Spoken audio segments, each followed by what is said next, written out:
சிவாய நம. திருச்சிற்றம்பலம். அரைசனே அன்பர்க்கடியனேனுடைய அப்பனே ஆவியோடு ஆக்கை புரைபுரை கனிய புகுந்து நின்றுருக்கி பொய்யருள் கடந்த மேசுடரே திரைபொறா மண்ணும் அமுதத்தென் கடலே திருப்பெரும் துறை உரை சிவனே உரை உணர்வு இறந்து நின்று உணர்வதோர் உணர்வே யான் உன்னை உரைக்குமாறு உணர்த்தேன். சைவத்தின் மேல் சமயம் வேறில்லை, அதில் சார் சிவமாம் தெய்வத்தின் மேல் தெய்வம் இல்லென்னும் நான் மறை செம்பொருள் வாய்மை வைத்த சீர்திரு தேவாரமும் திருவாசகமும் உய்வைத்தரச் செய்த நால்வர் பொற்றால் எம் உயிர் துணையே. ஈராண்டில் சிவஞானம் பெற்று எந்தமை கண்டார் இணைத்தால் போற்றி நாராண்டவல் அடியார்க்கு அருள் புரிந்த அருள் நந்தி நற்றால் போற்றி நீராண்ட கடந்தை நகர்மறை ஞான சம்பந்த நிழல்தால் போற்றி சீராண்ட தில்லை நகர் உமாபதியார் செம்பதுமத்திருத்தால் போற்றி செருக்குறும் மனம் சிதைந்து சிந்தையை கருக்கும் ஆணவ இருளகற்ற தருக்க சாத்திர ஞானம் பெற்று உய்ய அருக்குரு நாதரின் திருவடி அடைக்கலம் புகுவோம். திருச்சிற்றம்பலம். ஈத்தம்மை ஆட்கொண்ட எந்த பெருமான் அருள் தரும் சொக்கநாயகி அம்மை உடனுரை அருள்மிகு சோமநாத பெருமானின் திருவருள் கருணையினால் நாம் உண்மை விளக்கம் என்ற தத்துவ நூலில் இன்று 45வது செய்யுளை சிந்தித்து உய்வடைவதற்கு இறைவன் கருணை செய்து இருக்கின்றார்.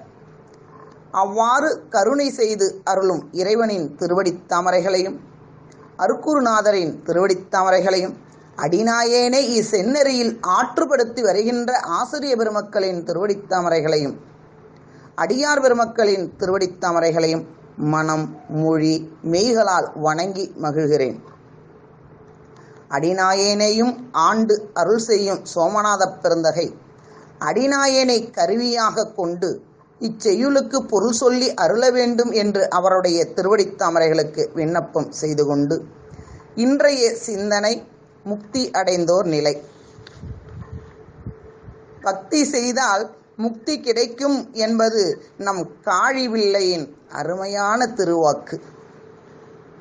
நாம் எவ்வாறு பக்தி செலுத்த முடியும் என்பதை நமக்கு மணவாசகம் கடந்தார் தன்னுடைய குருநாதரிடத்து விண்ணப்பம் வைக்கும் முகத்தானாக அழகான ஒரு பாடல். அதுதான் நமக்கு உண்மை விளக்கத்தில் முதல் பாடலாக இருக்கக்கூடியது. பொய்காட்டி பொய்யகற்றி போதானந்த பொருளாம் மெய்காட்டு மெய்கண்டாய் பொய்காட்டா மெய்யா திருவெண்ணை வித்தகா விண்ணப்பம் சுத்தவினா ஐயா நீதான் கேட்டு அருள் என்று கேட்டாங்க. அப்புறம் என்னென்ன வினாக்கள் இருக்கின்றது, எனக்கு ஐயப்பாடு என்னென்ன இருக்கு, இதெல்லாம் கேட்டு நீங்க அருள் செய்யுங்க சாமி அப்படின்னு கேட்டாங்க. ஆறாறு தத்துவம் ஏது, ஆணவம் ஏது, அன்றேதான் மாறா வினை ஏது, மற்ற இவற்றின் வேறாக நான் ஏது, நீ ஏது, நாதன் நடமேது, அஞ்செழுத்து தான் ஏது, தேசிகனே சாற்று என்று கேட்டிருந்தாங்க. இந்த வினாக்களுக்கெல்லாம் நேற்றைய சிந்தனை வரை பெருமான் நமக்கு அருள் செஞ்சிருந்தாங்க விடைகளை. முதல்ல ஆன்ம தத்துவங்கள் என்று சொல்லக்கூடிய 24 என்னென்ன, அதில் முதலாவதாக இருக்கக்கூடிய ஐம்பூதங்களுடைய வடிவங்கள் என்னென்ன, அந்த வடிவம் எவ்வாறு இருக்கின்றது, பூதங்களுடைய நிறங்கள் என்ன, எழுத்துக்கள் என்ன, பூதங்களின் அடையாளங்கள் என்னென்ன, அந்த பூதங்களுக்கு உரிய அதிதெய்வங்கள் என்னென்ன, அந்த அதிதெய்வங்களுக்கு உரிய தொழில்கள் என்னென்ன, பூதங்களுடைய குணங்கள் என்ன, அந்த பூதங்களுக்கு உரிய தொழில்கள் என்ன, ஐம்புலன்கள் என்ன, அறிதற்கருவி என்று சொல்லப்படும் ஞானேந்திரியம் என்பது என்ன? அந்த ஞானேந்திரியத்தில் செவி, தோல், கண், நாக்கு, மூக்கு இவையெல்லாம் எந்த பூதத்தை இடமாக கொண்டு செயல்பட்டு கொண்டிருக்கின்றது? தொழிற்கருவிகள்னா என்னென்ன? கண்மேந்திரியங்கள் என்னென்ன? அப்படிப்பட்ட தொழிற்கருவிகள் எந்த பூதத்தை இடமாக கொண்டு செயல்படுகின்றது? உட்கருவிகள் என்று சொல்லக்கூடிய அந்த கரணம் என்னென்ன? வித்தியா தத்துவங்கள் என்னென்ன? அந்த வித்தியா தத்துவங்களுடைய செயல்பாடுகள் என்னென்ன? சுத்த தத்துவம் என்று சொல்லப்படும் சிவத்தத்துவம் என்னென்ன? அந்த சிவத்தத்துவங்களுடைய தன்மைகள் என்னென்ன என்ற இந்த 36 தத்துவங்களை நமக்கு காட்டி, இந்த தத்துவங்கள் எல்லாம் நாம் அல்ல, இந்த தத்துவத்தை விட்டு வேறாக இருக்கக்கூடிய நீதான் உயிர், உன்னை இரண்டு பொருள் உன்னை சூழ்ந்து கொண்டிருக்கின்றது, மாயை என்ற இடத்தில் நீ இருக்கிறாய். இந்த தத்துவமே மாயால் ஆனதான். ஆணவம் கண்மம் என்ற இரண்டும் அதனுடைய தன்மை என்ன? ஆணவம் என்ன செய்யும்? கண்மை என்ன செய்யும்? ஆணவம் என்ற அந்த அறியாமை நம் அறிவை விளங்க ஓட்டாமல் மறைத்து நிற்கும் திரை போல, கண்மம் என்பது இன்ப துன்ப நிகழ்ச்சிகளை எல்லாம், நுகர்வுகளை எல்லாம் விளைவித்து நாம் அனுபவிக்கிறோம் இல்லையா? இரு வினைகளும் கண்மம் என்று சொல்லப்பட்டது. ஆக ஆணவம் என்பது நாம் அல்ல, கண்மம் என்பது நாம் அல்ல, மாயை செய்யப்பட்ட இந்த தத்துவ கூட்டங்கள் நாம் அல்ல என்பதை உணர்ந்து, ஆன்மா என்பது தனி ஒரு பொருள், அது சார்ந்ததின் வண்ணம் உடையது, அதால் தனித்து இருக்க முடியாது. அசத்து பொருளாக இருப்பது தத்துவங்கள், சத்து பொருளாக இருக்கக்கூடியது நம் சிவபெருமான். அப்போ ரெண்டையும் உணரக்கூடிய நிலையில் இருக்கக்கூடிய ஒன்று தான் ஆன்மா. ரெண்டாலையும் பயன் ஆன்மாவுக்கு தான். தத்துவத்தை தன் அனுபவத்திற்காக சாமி கொடுத்துருக்குறாங்க. பெருமானை உணர்ந்து இன்பத்தை தூய்ப்பதற்காக பெருமான் காத்து கொண்டிருக்கின்றார்.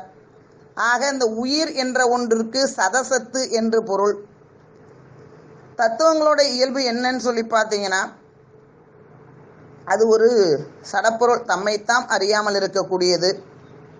ஆனால் உயிர் தான் தத்துவங்களை அறியக்கூடியதாக இருக்கின்றது. இறைவன் என்பவன் வேறாக நின்று நமக்கு அறிவுறுத்தியும், ஒன்றாக நின்று நமக்கு உணர்த்தி, உடனாக நின்று அதை செய்விக்கக்கூடியவனாக நமக்கு இருக்கின்றான். அவன் இல்லாமல் நாம் எந்த ஒன்றையும் நினைக்கவோ சொல்லவோ செய்யவோ முடியாது. அப்படி என்றால் இறைவன் அனைவரையும் நன்றாகவே நினைக்க வைத்து விடலாமே, நன்றாகவே பேச வைத்து விடலாமே, நன்றாகவே செய்ய வைத்து விடலாமே என்றால் அது அத்துணையும் அந்தந்த உயிர் செய்து வைத்த வினைக்கு ஈடாகத்தான் நினைத்தலும் பேசுதலும் செய்யுதலுக்கும் துணையாக நிற்பான் என்பதை நம்ம பார்த்தோம். அதுக்கப்புறம் இப்படிப்பட்ட இறைவன் எவ்வாறு நடனமாடி நம்மை இயக்குகின்றான்? அவன் அந்த ஆடுகின்ற அந்த ஆட்டத்தின் நோக்கம் என்ன? ஆடுகின்ற ஆட்டத்தில் அம்பலவாணனின் திருவுருவில் நமசிவாய என்ற மந்திரத்தை வைத்து நாம் எவ்வாறு பார்க்க வேண்டும்? சிவாய நம என்ற மந்திரத்தை வைத்து நாம் எவ்வாறு ஆடல் காண வேண்டும்? அங்கு திருவாசியும் நிறை சுடரும் என்னவாக இருக்கின்றது? இவற்றையெல்லாம் வைத்து கொண்டு பெருமான் நடனத்தை எவ்வாறு செய்கின்றான்?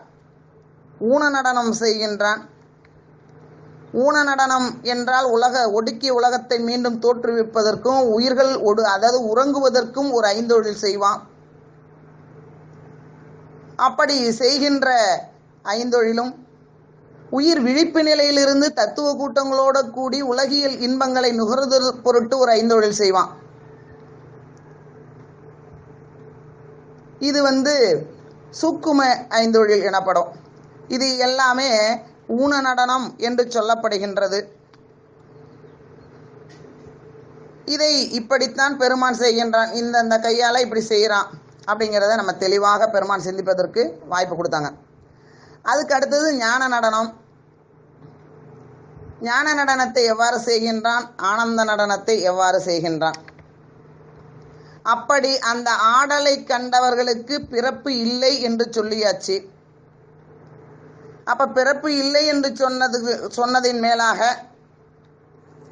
பெருமானுக்கு திருமேனியாக இருப்பது திரு ஐந்தெழுத்தாகிய மந்திரமும், அஞ்செழுத்து மந்திரமும் கருணையுமே அவனுக்கு திருமேனியாக கொண்டு வருகின்றான்.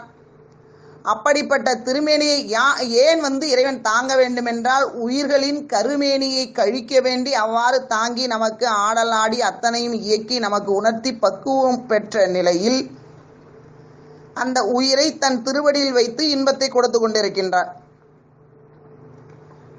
அப்போ அந்த ஐந்தெழுத்து அழியும் எழுத்தாகி விடுமா என்றால் இல்லை இல்லை, அதனுடைய அடையாளம்தான் அழியும், அதில் சொல்லப்படுகின்ற பொருள்கள் என்றும் அழியாது என்று சொல்லி அந்த ஐந்தெழுத்துடைய பொருள்முறை என்ன, ஐந்தெழுத்தை எண்ணும் முறை என்ன, ஐந்தெழுத்தை ஓதும் முறை என்ன, ஐந்தெழுத்தின் உயர்வு என்ன என்ற இந்த உண்மையெல்லாம் உணர்ந்து முக்தி அடைஞ்சாச்சு. இப்படி முக்தி அடைந்த உயிர்களின் நிலை என்ன என்பதே இன்றைய சிந்தனை. எத்தனை வேலை பாருங்க. அவங்க வினா கேட்டது ஆடல் ஐந்தெழுத்தோடு வரைக்கும் மாணவர் கேட்டு நிறுத்திட்டார். அதுக்கு மேல முக்தி அடைந்தால் நீங்கள் எப்படி இருப்பீர்கள், உங்களுடைய நிலை என்ன என்பதை ஆசிரியரே அழகாக சொல்லியிருக்கிறாங்க. மனவாசகம் கடந்தார், முக்தி அடைந்த பிறகு உயிர்களின் நிலை என்ன என இன்றைய காலகட்டத்தில் இந்த உடம்பு மட்டும்தான் உயிர், இந்த உடம்பு அழிந்த உடனே எல்லாம் முடிஞ்சு போச்சு, அதுக்கு மேலே உலகமும் இல்லை கீழே உலகமும் இல்லை அப்படின்னு சொல்லி ஏமாந்து போற உயிர்கள் ஏகப்பட்டன இருக்கின்றன நம்மை சுற்றி. அப்படி இல்லப்பா, நீ இந்த சட்டையை கழட்டிட்டு இந்த உடம்பு என்ற மாயை தத்துவங்களை நீ கழட்டி விட்டு உயிர் தனித்து சென்றுவிடும். தனித்து சென்ற பிறகுதான் அதற்கு ஒரு உண்மை புரியும். பெருமான் இந்த உடலை கொடுத்தது இந்த உடலுக்கான செல்வத்தை, சிவசெல்வத்தை சம்பாதித்து என்றுமே அவன் திருவடியில் இருந்து உயிர்வடைவதற்கு வேண்டிதான்.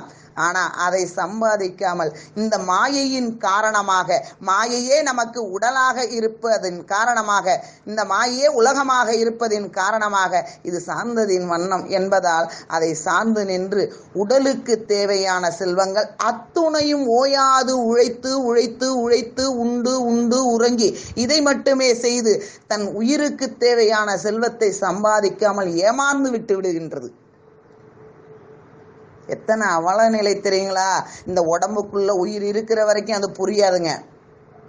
உடம்பை விட்டு உயிர் போன அடுத்த நொடி தான் தவறிவிட்டோமே, பெருமான் இந்த மனித பிறவிக்கு அனுப்பும் பொழுது நமக்கு தாயாக இருந்து துணையாக இருந்து காயக்குழிக்குள் நின்று நம் உயிரை எடுத்து வைத்து ஒவ்வொரு நொடிப்பொழுதும் நமக்கு நல்லறிவை ஊட்டினானே. அரிது மானிடராய் பிறத்தல் அரிதுப்பா, இந்த மானிட சட்டையை உனக்கு கொடுத்து அனுப்புகின்றேன், இப்பிறவியிலாவது நல்லறிவை மறக்காது இருந்து சிவபுண்ணியத்தை செய்து உயிருக்கான செல்வமாகிய சிவம் என்ற செல்வத்தை சம்பாதித்து வா என்று அறிவுறுத்து கொண்டே இருந்தானே. என்னாயிற்று? வயிற்றை விட்டு வெளியே வந்த அடுத்த நொடி அத்தனையும் மறந்து போயிற்றே, நல்லறிவு மறந்து போயிற்றே, வினைக்கு ஈடாக செயல்பட தொடங்கிட்டதே இந்த உயிர். திருப்ப இந்த உடம்ப கழட்டி விட்டு வெளியில போனோடனே தவிக்குது, பூசை பண்ணணும்னு தவிக்குது, செய்ய முடியாது. ஏன்? செய்யக்கூடிய கருவிக்கரணங்கள் அத்துணையும் அழிய பெற்று விட்டது. அவ்வளவுதாங்க. நீங்க எரிக்கலனாலும் புதைக்கலனாலும் தானே சிதைய ஆரம்பிச்சிடும். அதுக்குதான் உள்ளார ஒரு காற்ற சாமியை வச்சிருப்பார், பயன்படுத்தாமலே. செத்த பிறகு பயன்படுற காற்று தசவாய்க்குள்ள ஒன்று, அதுவாகவே உடலை சிதை செய்து அழித்துருங்க. அப்படியே செஞ்சு செஞ்சு மண்ணோட மண்ணாயிடும். நம்ம உறவினர்கள் இருப்பதால அதை எரித்தோ அல்லது புதைத்தோ அந்த உடலை அழிய செஞ்சிடறாங்க. ஆக அங்க போய் நின்று அது தவிக்கின்ற தவிப்பு இருக்கின்றதே, அந்த தவிப்பிற்கு சுற்றி இருக்கக்கூடிய உறவுகள் செய்ய வேண்டிய மாபெரும் கடன் நீத்தார் கடன் செய்வது. அந்த கருவிகரணங்களை அற்று அது நிற்கின்றது. அதுக்கு இப்ப தெரியுது, சிவபுண்ணியம் வேண்டும் நமக்கு. இப்படி அழகான ஒரு பிறவியை, அரிய ஒரு பிறவியை நாம் இழந்து விட்டோமே என்று தவிக்கின்ற அந்த உயிருக்கு நாம் உறவுகளாக இருந்து செய்ய வேண்டிய மாபெரும் கடன் என்னவென்றால், ஒவ்வொரு நாளும் சிவபூசை செய்து பெருமான் திருவடிக்கு மலர் போற்றி செய்து, பெருமானே அந்த உயிர் இதுவரைக்கும் சிவபுண்ணியம் செய்யவில்லை, இருப்பினும் இந்த வழிபாட்டின் பயனாக அந்த உயிருக்கு நல்லறிவை கொடுத்து நல்வினையை கொடுத்து அது உன் திருவடியில் இருக்கும் வண்ணம் அருள் செய்கேன்னு நம்ம விண்ணப்பம் வச்சா அப்படியெல்லாம் அது போயிடாதுங்க.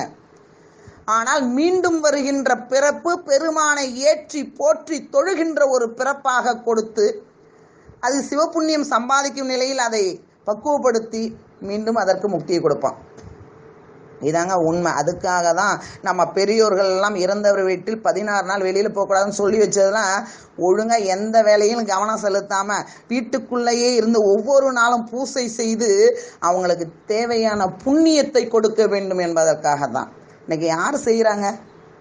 ஏதோ நாம் பெற்ற புண்ணியம், நாம் கொண்டு வந்த நல்வினை நமக்கு பெருமான் ஒன்றாகவும் உடனாகவும் வேறாகவும் நின்று நல்லறிவை ஊட்டி நற்சிந்தனையை கொடுத்து தேவாரத்தையும் திருவாசகத்தையும் தத்துவங்களையும் பேச வைத்து சிவபுண்ணிய செயல்களை செய்ய வைக்கும் நிலையில் நம்மை வைத்திருக்கிறான் அல்லவா. என்ன கருணை அவனுக்கு. இன்னைக்கு என்னென்னமோ செய்கிறாங்க. இறந்து போன வீட்டில் அதுவே தெரியாம தப்பு பண்ணிட்டு போய் தவிச்சிட்டு இருக்கு. எப்படியாவது உடம்புக்குள்ள வந்து திருப்ப சிவபுண்ணியத்தை சமாளிக்க நினைக்கும், வந்த பிறகுதான் தெரியும் மறந்துடும். ஆனால் இங்கே இருக்கிற உடம்புக்குள்ள இருக்கிற உயிரை உறவுன்னு சொல்லிக்கிற உயிரெல்லாம் உடம்புக்கான உறவுகள்லாம் என்ன பண்ணுன்னா, எவ்வளவு பாவம் செய்ய முடியுமோ அவ்வளவு பாவம் செய்யுங்க. கோயிலுக்கு போகாது, சாமி அறையை பூட்டி வச்சிரும், சாமி கோயிலுக்கு போகக்கூடாது. ஏன்? அவ்வளவு அறிவு புகட்டுகின்றார்கள். அறிவு கொடுக்க வேண்டிய நிலையில் இருக்கக்கூடிய அறிவாளர்கள். 14 நாளைக்கு பூசை பண்ணக்கூடாதுங்க, சாமி அறையெல்லாம் பூட்டி வச்சிருங்க, அதெல்லாம் தீட்டு. ஏன்? அறிவை கொடுக்கக்கூடிய இடத்தில் இருக்கக்கூடிய அறிவாளிகள் எல்லாம் இன்று கொடுக்கக்கூடிய அறிவுரை இதுதான். கோயில் பக்கமாவது 16 நாள் வந்துடாத. ஏன்? உன்னுடைய பாவமும் போயிடும், உன்னுடைய அந்த முன்னோர்களுக்கு புண்ணியம் சேர்ந்துடும். அதெல்லாம் தப்பிச்சிடாத. எனக்கு எப்படி தொழிலா வருது? இப்படித்தாங்க அறிவற்ற நிலை இன்று காணப்படுகின்றது. இல்லையப்பா, இந்த உடல் சென்ற பிறகு அந்த உயிர் எங்கு எங்கு போகும்? புண்ணியத்திற்கும் சிவபுண்ணியம் செய்யாத உயிர் அதனுடைய புண்ணிய பலனை அனுபவித்து நரகத்திற்கு செல்லும் பொழுது அதற்கு எவ்வாறு பெருமான் சட்டை கூட்டி அதை தூய்க்க வைப்பான் அந்த யமதூதர்களை கொண்டு என்பதை போற்றி பக்ரோடையில் நம்ம ஐயா அழகாக நடத்த இருக்கிறாங்க. அனைவரும் அதை கேட்டு உய்வடையுங்க. அப்படி அந்த நிலையில் அப்படி சிவபுண்ணியம் செய்து பெருமானை உணர்ந்து இத்தனை உண்மைகளையும், உண்மை விளக்கத்தில் இருக்கக்கூடிய அத்துணை உண்மைகளையும் உணர்ந்த நிலையில் அந்த தத்துவங்களை கழட்டி உயிர் செல்லும் பொழுது அது முக்தி பேருக்கு போகும். அப்படி முக்தி அடைந்த நிலையில் அந்த உயிர் எவ்வாறு இருக்கும் என்பதே இன்றைய சிந்தனை.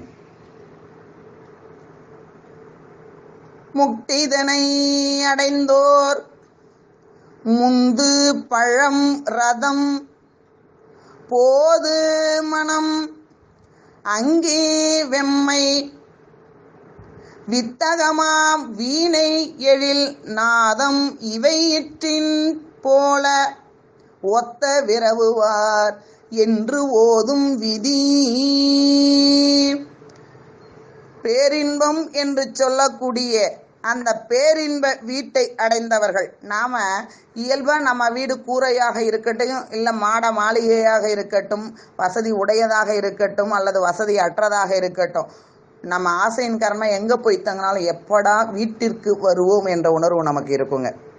இதுவே பொய் வீடு தான். இருப்பினும் அந்த பொய் வீட்டின்பார் அங்கே வந்தால் தான் ஒரு நிம்மதி இருக்கும். அதுபோல உயிர்களுக்கு உடைய அருமையான வீடு பெருமானின் திருவடி என்ற வீடு. அப்ப அந்த வீட்டுக்கு போனுச்சுன்னா அது எப்படி இருக்கும்? அப்ப பேரின்பம் என்று சொல்லக்கூடிய முக்தி அடைந்த பிறகு உயிர்கள் எப்படி இருக்கும் அப்படின்னு போனா, முந்து பழம் பழுத்த பழங்க. முந்து பழம்னா பழுத்த பழம். அந்த பழுத்த பழத்தில் இருக்கக்கூடிய சுவை போலனர்.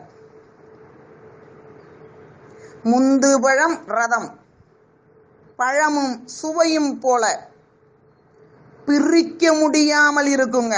பெருமானும் தானும் அந்த பழமும் சுவையும் போல, பழத்தையும் சுவையும் தனியா பிரிக்க முடியாதுங்க, ஒன்றாதான் இருக்கும். அதுபோல முக்தி அடைந்த உயிர் ஒன்றாக இருக்கும் இறைவனோடு. அடுத்தது சொன்னாரு போதுனாரு. போதுன்னா இங்க மலருங்க. மலரும் மனமும் போல. போது மனம். எவ்வாறு மலரும் மனமோ ஒன்றில் ஒன்று அழியாமல் ஒன்றில் ஒன்று அடங்கி கிடக்குங்க. ஆனா பொருள் தன்மையால் வேறாயிருக்கும். இப்போ மலரானது ஒரு 10 அடிக்கு அப்பால இருக்குனாலும் அதனுடைய வாசனை இங்கேருந்தே நுகர முடியுங்க. மனம் என்பது இங்கே இருக்கும். அப்போ பொருள் தன்மையால் வேறாக இருக்கும். பூ அங்கே தான் இருக்கும், வாசனை இங்கே இருக்கும், வேறாக இருக்கும். இருந்தாலும் ஒன்றில் ஒன்று அடங்கி இருக்கும். இப்போ மலரே இல்லை, வாசனை இங்கே வந்துருங்களா? வராது. அப்படி போல உயிர் முக்தி அடைந்த பிறகு இறைவனோடு இருக்கும். பழமும் சுவையும் போல உயிர் முக்தி அடைந்த பிறகு இறைவனோடு இருக்கும். அடுத்து சொன்னாங்க அங்கினாரு. அங்கி என்றால் நெருப்பு என்று பொருள். அப்படிப்பட்ட நெருப்பும் அதில் இருக்கக்கூடிய சூடு அங்கி வெம்மைனாரு. அப்ப நெருப்பும் சூடும் போல. இந்த நெருப்பு இருக்கு இல்லையா, இந்த நெருப்பு தம்மை சார்ந்தால்தான், அந்த நெருப்பை இருந்தால்தான் அது சுடவும் செய்யுங்க. வெம்மையும் சார்ந்த பொருளை தம்முள் அடக்கி தாமே மிகுந்து இருக்கும். அதனால தான் சிவபெருமான் தீவண்ணனாக இருக்கின்றான். எல்லாத்தையும் தனக்குள் அடக்கி தானே மிகுந்தவனாக அனைத்தையும் ஆட்சி செய்து அருள் கருணை செய்து கொண்டிருக்கின்றான். நீங்கள் நெருப்பில் எந்த பொருளை வைத்தாலும் அதனை தன்னுள் அடக்கி தானே மிகுந்து எரிந்து கொண்டு இருக்குங்க. தீயே மிகுந்து இருக்கும், அத்தனை தன்மையுடையது. அதுபோல தீயும் சூடும் போல உடனாக நிற்றல். அடுத்து சொன்னாங்க வீணையில் நல் இசையும். அதனாலதான் சொன்னாங்க வித்தகமாம் வீணை எழில் நாதம்னார். வித்தகமாம் வீணை எழில் நாதம்.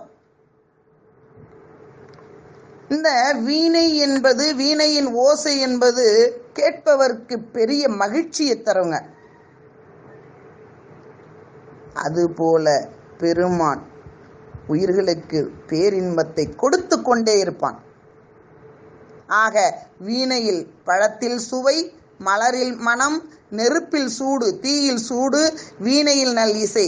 இந்த பொருளெல்லாம் எவ்வாறு அடங்கி ஒன்றை ஒன்று பிரியாமது கலந்து நிற்கின்றதோ அதுபோல முக்தி அடைந்த உயிர் சிவத்தோடு தாம் பிரிப்பின்றி அணைந்து இன்பத்தில் மூழ்கியிருக்கும் என்று மெய்ப்பொருள்கள் சொல்லுகின்றதுப்பா.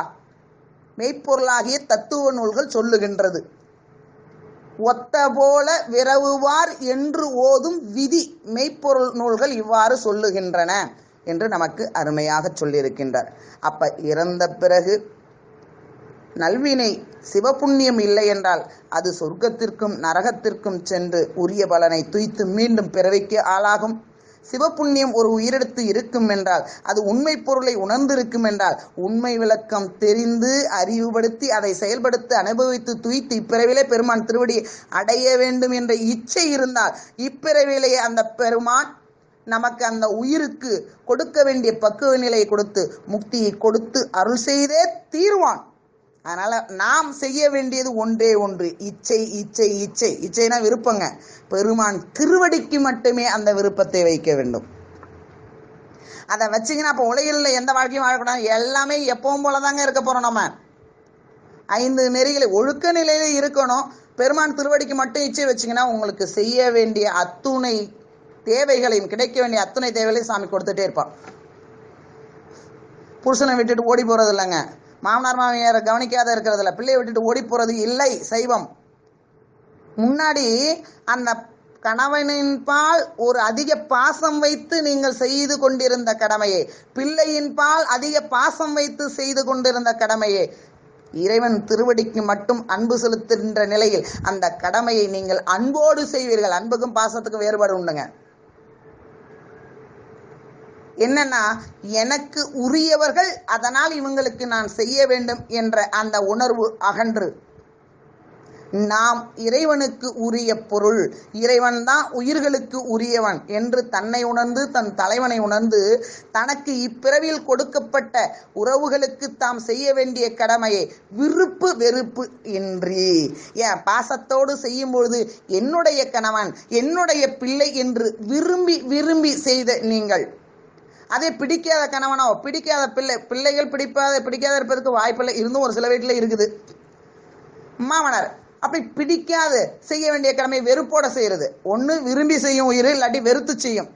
ஆக இது இரண்டுமே இல்லாமல் செய்ய வேண்டிய கடமையை பற்றற்று செய்து கொண்டு இருந்து இல்லற வாழ்வை நடத்துறாங்க இல்லையா, அதுதாங்க அன்பு.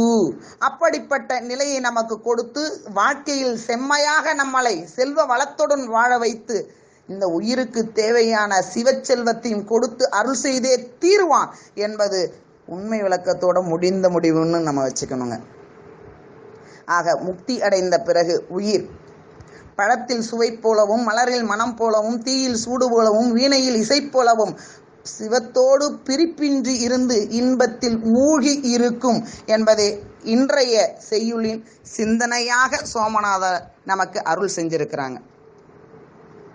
நாளைய சிந்தனையில் முக்திக்கு ஊமை காட்ட வேண்டும். சரி, முக்தி இப்படித்தான் இருக்குன்னு சொல்லிட்டீங்க, அதுக்கு ஒரு ஊமை காட்டுங்க அப்படின்னு சொல்லி நமக்கு வினா செய்யுள். அப்படிப்பட்ட நிலையை நாளை திருவருள் கருணையெல்லாம் நாம் சிந்தித்து உய்வடைவோம். சிவாய நம. திருச்சிற்றம்பலம்.